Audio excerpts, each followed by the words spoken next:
सिंचाई के बारे में और गेहूं के पोषण प्रबंधन के बारे में। क्या आप जानते हैं कि सही समय पर पहला पानी लगाने से आप बेहतर पैदावार, बेहतर खरपतवार प्रबंधन प्राप्त कर सकते हैं? किसान साथियों, पहला पानी बिजाई के 21 दिन बाद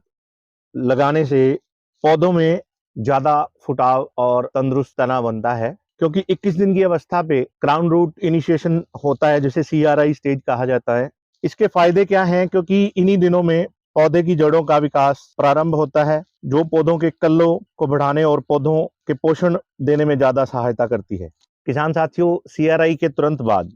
पोषण देना बहुत ज्यादा जरूरी होता है। जैसे आप सभी अवगत ही हैं कि हम लोग जब पहला पानी लगाते हैं तो उसमें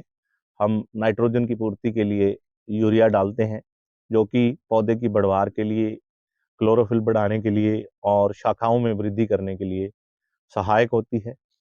अगर इसके साथ हम जिंक ऑक्साइड 39.5% लिक्विड फॉर्म में जो आती है, उसका अगर प्रति एकड़ 200 से 250 ml यूरिया के साथ मिला के कोटिंग करके छिड़काव करते हैं, तो पौधों के अंदर जिंक की पूर्ति ज़्यादा होती है, नाइट्रोजन की जो अपटेक है वो बढ़ जाती है, पौधों का बौनापन कम होता है और पौधे की बढ़वार और हरापन बरकरार रहता है, क्योंकि जिंक ऑक्साइड 39.5 जो है वो पौधे में क्लोरोफिल बनाने में बहुत ज़्यादा सहायता करती है। अगर आपके खेत में पानी लगाने के बाद गेहूं पीली पड़ती है तो इसका भी ध्यान हमें पहले से करना पड़ता है, क्योंकि हमारी गेहूं के अंदर 2 तरह की फंगस लग जाती है, जिसको हम देसी भाषा में आड़ उल्ली बोल देते हैं, फंगस बोल देते हैं। तो वो सेप्रोफाइटिक और पैरासाइटिक नाम की जो फंगस है वो लग जाती है, जो कि हमारे पौधे को दिए गए पोषण को लेने नहीं देती, क्योंकि वो उसके ऊपर सर्वाइव करती है। तो उसकी अवस्था में आपको साफ साफिलाइजर या और अन्य तरह के जो फंगीसाइड हैं, उनका तकरीबन आधा किलो प्रति एकड़ के हिसाब से यूरिया में मिला के छिट्टा लगाना चाहिए, ताकि पौधे की जड़ें स्वस्थ रहें और ये फंगस ना आने पाए। किसान साथियों,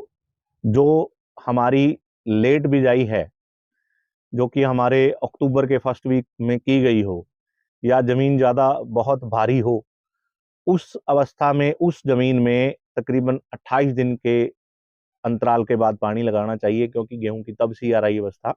तब आती है। किसान साथियों, क्या आप चाहते हो कि आप पहली यूरिया के साथ कम खर्चे में अधिक पैदावार ले सको, भरपूर उपज वाली और स्वस्थ फसल आपके खेत में हो? उसके लिए आपको बताना चाहूंगा कि वैमवाइजर, जो कि 4 किलो प्रति एकड़ के हिसाब से अगर आप पहली यूरिया के साथ मिला के इस्तेमाल करते हो, तो ये पौधों के जड़ तंत्र को बहुत ज्यादा बढ़ा देता है, नमी को लंबे समय तक बरकरार रखता है, और आपके खेत में पड़ी हुई जो फास्फोरस है, जो कि नॉन अवेलेबल फॉर्म में है, उसे अवेलेबल फॉर्म में ला करके जमीन का सुधार तो करता ही है, साथ ही साथ फास्फोरस की अपटेक है उसको बढ़ा देता है, घुलनशील अवस्था में ला के पौधे को उपलब्ध करवाता है, जिससे ज्यादा पोषण और पौधा अच्छी नमी ग्रहण करता है, जिसके फलस्वरूप जो जड़ें हैं वो ज्यादा विकसित होती हैं और दूर तक से पोषण उठा के लाने में ज्यादा सहायता करती हैं। किसान साथियों, जो वैमवाइजर है वो 4 किलो प्रति एकड़ का डालने से जमीन के अंदर जो आपके जैविक मादा है, उस जैविक मादा को बढ़ाएगा, जिसके परिणाम स्वरूप हमारी मिट्टी का pH और जो उसकी फर्टिलिटी में सुधार होगा। 2-3 सावधानियां हैं जो मैं आपको बताना चाहूंगा। बहुत सारे किसान साथी हैं जो पानी लगाने के तुरंत बाद या साथ ही साथ ही यूरिया का छिट्टा दे देते हैं। उससे आपकी जो एक आर्थिक नुकसान तो होता ही होता है, जमीन के अंदर हमारी जमीन को भी नुकसान पहुंचता है। तो जहां किसान साथियों आप पहली यूरिया तकरीबन 50 किलो दे रहे हो, 45 किलो दे रहे हो, तो उसको 10 किलो कम कर दो और तब छिट्टा लगाएं जब जमीन में पैर ठहराव हो जाए। तो आपको वो 35 किलो यूरिया आपके 45 किलो जितना काम करेगी और हमारे पौधे उसको अच्छे से ग्रहण कर पाएंगे।